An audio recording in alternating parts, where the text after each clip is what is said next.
আসসালামু আলাইকুম। প্রিয় দর্শক, সারা দুনিয়া এখন কিন্তু একটা আতঙ্কের মধ্যে রয়েছে। দুনিয়ায় পরিস্থিতি কোনোভাবে এটাকে আপনি স্বাভাবিক বলতে পারবেন না। মানুষের মধ্যে আতঙ্ক, তাহলে কি তৃতীয় বিশ্বযুদ্ধ শুরু হয়ে যাবে? মানে হঠাৎ করেই যুক্তরাষ্ট্র এবং ইসরায়েল এই দুটো দেশ মিলে পরিকল্পনা করে যেভাবে ইরানের উপর অতর্কিত আক্রমণ তারা শুরু করেছে, এই পরিস্থিতি কিন্তু সারা দুনিয়াকে প্রভাবিত করা অলরেডি শুরু করে দিয়েছে।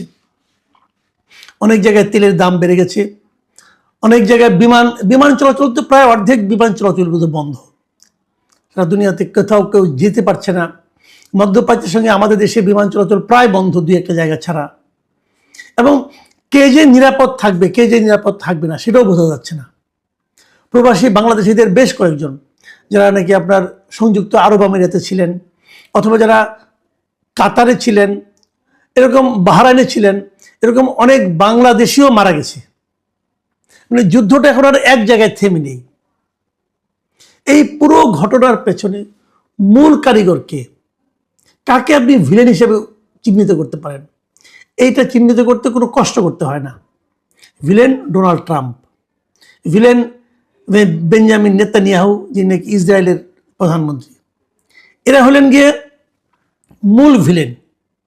এরাই এই যুদ্ধটা শুরু করেছে, এবং সেই যুদ্ধটা এখানে শুরু করা না, এবং এই যুদ্ধের মাধ্যমে তারা এরই মধ্যে অতর্কিত যে আক্রমণটা করা হয়েছে গত 28 ফেব্রুয়ারি, সেই ঘটনায় কিন্তু অলরেডি মানে ইরানের যিনি ধর্মীয় নেতা আয়াতুল্লাহ আলী খামেনি, তিনি কিন্তু নিহত হয়েছেন। আপনি একটা জিনিস ভাবেন, একটা স্বাধীন সার্বভৌম দেশ, সেই দেশে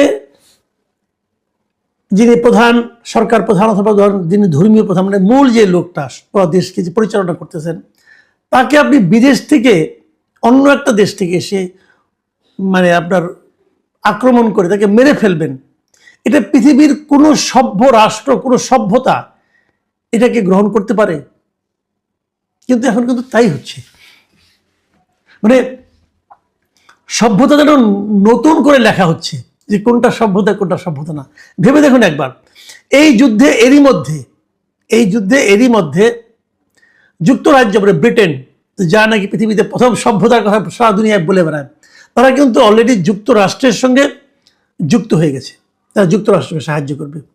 মানে যিনি আক্রমণকারী, কোনো রকম প্রভোকেশন ছাড়া, কোনো ধরনের উস্কানি ছাড়াই যারা অন্য একটা দেশে আক্রমণ করে, সেই দেশের প্রেসিডেন্টকে অথবা সেই দেশের মূল যে সরকার প্রধান, যার কথা অনুযায়ী দেশ চলে, তাকে আপনি হত্যা করেন এবং বুক ফুলিয়ে সেটা আবার ঘোষণা করেন, তাকে এখন ব্রিটেন সাপোর্ট করছে। তো দুদিন পরে দেখবেন এরাই আবার আমাকে আপনাকে আসবে, জ্ঞান দিতে আসবে, সভ্যতা শেখাতে আসবে, বলবে যে সভ্যতা কাকে বলে, সিভিলাইজেশন কাকে বলে, আমাদের শেখাবে তারা। মানে কোথায় আপনি মানুষের নৈতিকতা, মানুষের মানবিকতা কোথায় আছে? যুক্তরাষ্ট্রকে আপনি যদি দুর্বৃত্ত বলেন, যে একটা দুর্বৃত্ত রাষ্ট্র, তাও কম বলা হবে। ওদের যে মন মানসিকতা, কয়েকদিন আগে দেখলাম ভেনেজুয়েলার প্রেসিডেন্টকে তার বেডরুম থেকে তুলে নিয়ে গেল যুক্তরাষ্ট্র, তার নাকি বিচার করবে। ভাবেন একবার, কার বিচার কে করে? অন্যের অনেক সমস্যা থাকতে পারে, পৃথিবীর কোন রাষ্ট্রের সমস্যা নেই বলুন? ইরানের সমস্যা থাকতেই পারে, ইরানের অভ্যন্তরীণভাবে নানা রকম আন্দোলন চলতেই পারে, কিন্তু সেই চলার জন্য তার বিচারের দায়িত্ব কি যুক্তরাষ্ট্রকে দেওয়া হয়েছে? অথবা ইরানের জনগণ, তারা কি ট্রাম্পের কাছে আবেদন করেছিল যে আমরা খুব কষ্টে আছি, আপনি এসে আমাদেরকে উদ্ধার করেন? দেখেন, শনিবার দিন আক্রমণ হয়েছে, এবং ট্রাম্প শনিবার দিন ভোরে সে আবার মানে মানে বুক ফুরিয়ে কথাও বলে সে কি বলেছে? সে বলেছে যে এই অভিযানটির লক্ষ্য ছিল তেহরানকে পারমাণবিক অস্ত্র অর্জন থেকে বিরত রাখা এবং ইরানি শাসনের আসন্ন হুমকি নির্মূল করা।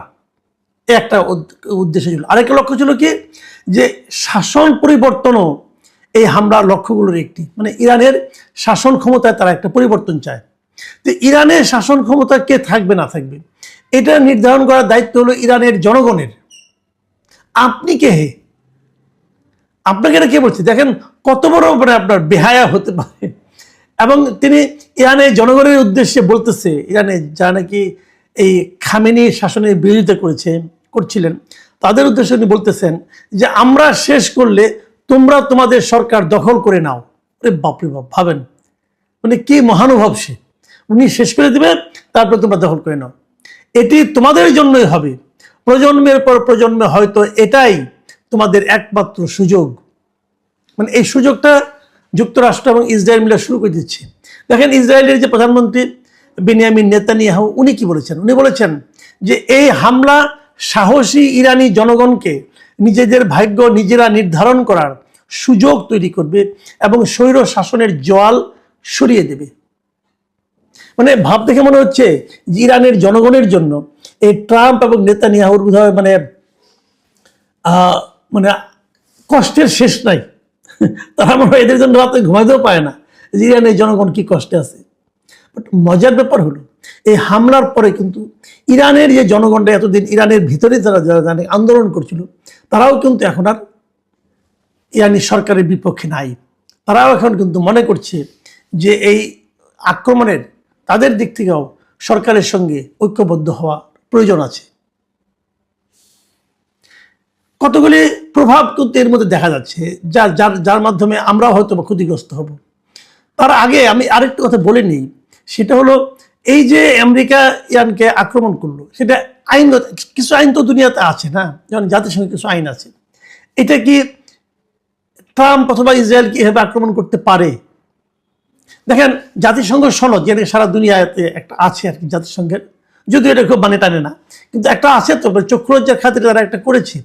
সেখানে কিন্তু বলা হয়েছে স্পষ্ট করে যে কেবলমাত্র দুইটা ক্ষেত্রে একটা দেশ আরেকটা দেশের উপর আক্রমণ করতে পারে, দুইটা কারণে। কোন দুইটা কারণ? এক নম্বর কারণ হলো যদি জাতিসংঘের নিরাপত্তা পরিষদ আপনাকে আক্রমণ করার জন্য অনুমতি দেয়, যেটা সাধারণত কখনোই দেওয়া হয় না। আর দ্বিতীয়টা হলো যদি কোনো একটা রাষ্ট্র আপনাকে আক্রমণ করে, তখন আত্মরক্ষার খাতিরে আপনি কিন্তু তাদেরকে আক্রমণ করতে পারেন। তার মানে এবার যুক্তরাষ্ট্র এবং ইসরায়েল যে আক্রমণ করেছে ইরানকে, ইরান যে আক্রমণটা করছে, এই আক্রমণটা বৈধ, কিন্তু ওদেরটা হলো অন্যায়, ওদেরটা হলো বেআইনি, ওদেরটা হলো অবৈধ। কারণ ইরান আত্মরক্ষার জন্য আন্দোলন করছে, এবং ওরা যে আক্রমণ করেছে এটা তারা তো নিজেরা বুক ফুলিয়ে বলছে অমুককে মেরে ফেলেছে, তমুককে মেরে ফেলেছে, কাজেই ওইটা হলো অবৈধ। আর ইরান যেটা করছে এখন, এটা হলো বৈধ। কিন্তু এর রেজাল্টটা কি হবে শেষ পর্যন্ত, এটা হলো মূল কথা। এর রেজাল্ট খারাপ হবে সবার জন্যই। যেমন ধরেন সারা দুনিয়াতে যে তেল যেটা আসে, তেলের সরবরাহ আসে, হরমুজ প্রণালী নামে একটা প্রণালী, মানে একটা সমুদ্রের একটা চিকন একটা শর্টকাট রাস্তা যেটাকে আমরা বলি, সে একটা শর্টকাট রাস্তা আছে, যে রাস্তা দিয়ে আসলে পরে মানে তাদের কয়েকদিন প্রায় মানে আপনার মানে পথটা অনেক ছোট হয়ে যায়। ছোট হয়ে গেলে পরে জাহাজের মানে খরচ কমে যায়, এবং তেল নিয়ে আসলে পরে অনেক খরচ কমে যায়। যেমন এমন যে ধরে না, পেট উদাহরণ দিয়ে বলি, এখন যেমন তেলের ব্যারেল আছে $80 ধরা যাক, যদি হরমুজ প্রণালীকে অ্যাভয়েড করে যদি ঘুর পথে আসে, তাহলে সেটার দাম বেড়ে হয়ে যাবে প্রায় $120, $130 মতো। তার মানে 50% দাম বেড়ে যাবে। কিন্তু এই হরমুজ প্রণালীটা ইরানের মানে সমুদ্র সীমার মধ্যে পড়েছে, এবং ইরান সেটাকে অলরেডি ক্লোজ করে দিয়েছে এই যুদ্ধ শুরু হওয়ার পর। এখন বন্ধ করে দেওয়ার কারণে কি হচ্ছে, তেলের দামের উপর প্রভাব পড়বে, তেল সরবরাহের বিঘ্ন ঘটবে। সারা দুনিয়ায় যে তেলগুলো আসে সেগুলো আমাদের দেশেও, আমরাও সেই ঝামেলা পড়ব। ইরান কিন্তু এরই মধ্যে তাদের পাল্টা আক্রমণ চালু রেখেছে। ইরানের কাছ থেকে যারা তেল নেয়, তারাও যে ইরানকে খুব একটা প্রকাশ্যে সহায়তা করছে তাও না। যেমন চীন তেল নেয়, ভারত নেয়, এরা খুব একটা সাহায্য করছে বলে মনে হচ্ছে না এখন পর্যন্ত। কিন্তু আগামী দিনগুলিতে কি হবে? কিন্তু ইরানের স্ট্র্যাটেজিটা, ইরান যে পাল্টা আক্রমণ করছে, ইরানের স্ট্র্যাটেজিটা বড় পিকুলিয়ার, মানে একটু নতুন ধরনের আক্রমণ তারা করছে। তারা বলছে আমেরিকা তো অনেক দূরে, কিন্তু আমেরিকার যে ঘাঁটিগুলো তার আশপাশের দেশে আছে, যেমন ইউএই, সংযুক্ত আরব আমিরাত, অথবা বাহরাইন, অথবা কাতার, যে দেশগুলোতে আছে, ওমান, তারা কিন্তু এই সমস্ত দেশে যে ঘাঁটিগুলো আছে, বেসগুলো আছে আমেরিকার, তারা সেগুলোতে অ্যাটাক করেছে। এবং ভেরি ইন্টারেস্টিং, এই দেশগুলো কিন্তু আসলে যদিও তারা মুসলিম দেশ, তারা কিন্তু ইরানের সঙ্গে যে খুব একটা সম্পর্কিত, ইরানকে যে খুব হেল্প করে কখনো এর আগের বিরোধগুলোতে, তা নয়, তারা বরং আমেরিকার পক্ষে। মানে মুসলিম বিশ্বের অনৈক্যকে কেন্দ্র করে, অনৈক্যকে পুঁজি করে যা যা করা দরকার ইসরায়েল এবং আমেরিকা এখন তাই করছে। এখন এই যুদ্ধ কয়দিন চলবে? এই যুদ্ধে কি ইরানের শাসন, বর্তমানে যে শাসন ক্ষমতা, ইসলামিক যে এইগুলো আছে, মানে শাসন ব্যবস্থা, এটা কি চেঞ্জ হয়ে যাবে? আমার কিন্তু তো মনে হয় না। কারণ তাদের সর্বোচ্চ নেতার মৃত্যুর পরেও তারা কিন্তু মানে ভেঙে পড়েনি, তাদের শাসন ব্যবস্থায় কোনো ধরনের চিট ধরেছে বলে মনে হয় না। বরঞ্চ তারা নতুন নেতা নির্বাচন করে ফেলবে খুব শিগগিরই। তার হাতে বলে আরও কী হবে কে জানে। এবং ইরান যে আশেপাশের দেশগুলোতে মার্কিন ঘাঁটিতে আক্রমণ চালাচ্ছে, যদি এটা তারা অব্যাহত রাখে, তাহলে এই দেশগুলির ভূমিকা কী হবে সেটা নিয়েও কিন্তু সামনে নানা ধরনের কথা হতে পারে। মাঝখানে একটা ভিডিও দেখলাম যে ইউএইর যে বুর্জ আল খলিফা আছে, যে তার পাশেই কিন্তু একটা ঘাঁটি ছিল আমেরিকান, ওই ঘাঁটিতে তারা আঘাত করছে। একটু এদিক সেদিক হলে কিন্তু সেটা বুর্জ আল খলিফাতেও যা লাগতে পারে।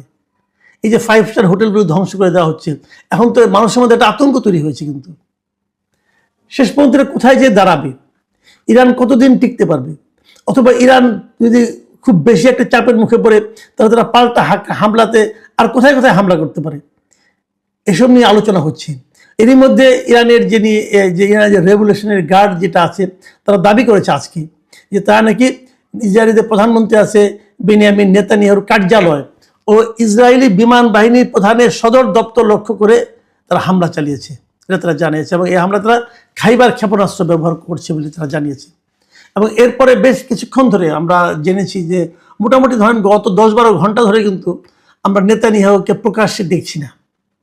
তার মানে ওনার কোনো ক্ষতি হলো কিনা, অসুস্থ হলে উনি মানে আহত হলেন কিনা, অথবা মারাও গেলেন কিনা কে জানে।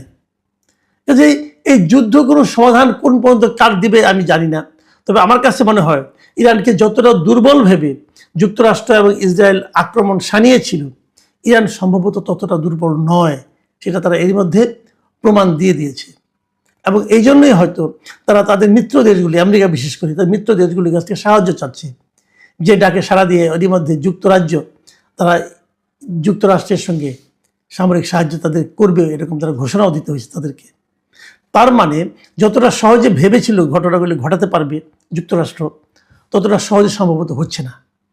ইরানের দিক থেকে যে পাল্টা আঘাত করা হচ্ছে, সেই আঘাতগুলি হয়তো তাদের জন্য অপ্রত্যাশিতই ছিল। মানে ভেনেজুয়েলা টাইপের দেশ ইরান নয় আসলে।